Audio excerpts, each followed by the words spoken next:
Hello everyone and welcome back to What Matters. Now before we begin this week's news summary, I've got a special announcement from my friend and course mate Bethany, who's doing a walk and talk to raise awareness about the Eating Disorder Charity B. Bethany recovered herself from anorexia and wants to raise money and spread awareness about the cause, which would have accelerated her recovery if she was aware of the support and resources available to her at the time.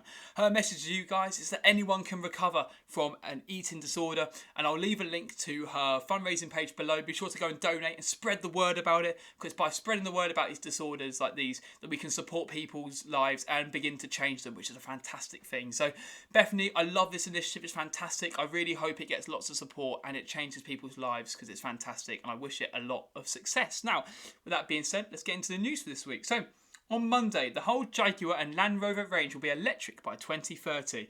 The company plans to spend $2.5 billion a year on new technology across all three of its UK plants. This investment in new technology will look at hydrogen fuel technology. Despite operating through combustion, hydrogen fuel only emits water vapour as a byproduct. Only downsides, electric cars cost more to produce and design at the moment, meaning car manufacturers don't make a big profit off them.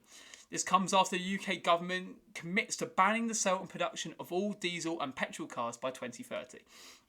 Sticking with the theme of roads and the future of cars, on Tuesday, the Police and Crime Commissioner has said smart motorways should be abandoned to reduce more serious injuries and deaths.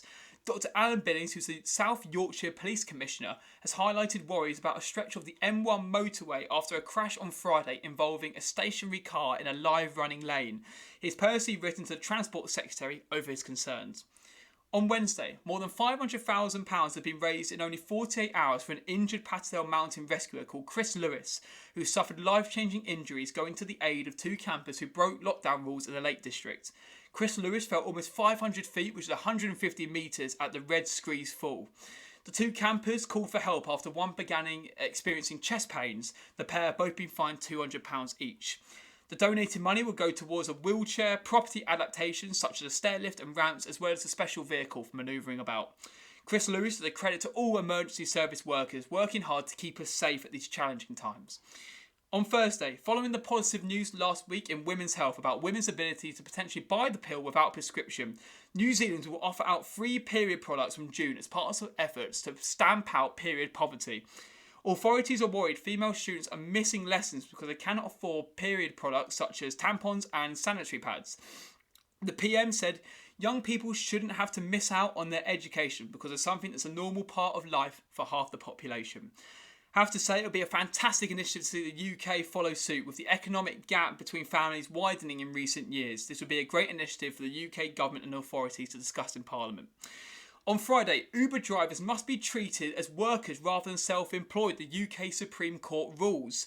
The court considered these main elements in their judgment. Number one, Uber sets the fare, which meant they dictate how much drivers could earn. Number two, Uber sets the contract terms, the drivers have no say in the contract terms. Number three, requests for rides is constrained by Uber, who can penalise drivers if they reject too many rides. And number four, Uber monitors a driver's service through the star rating and can terminate a driver if this rating is too low or doesn't improve.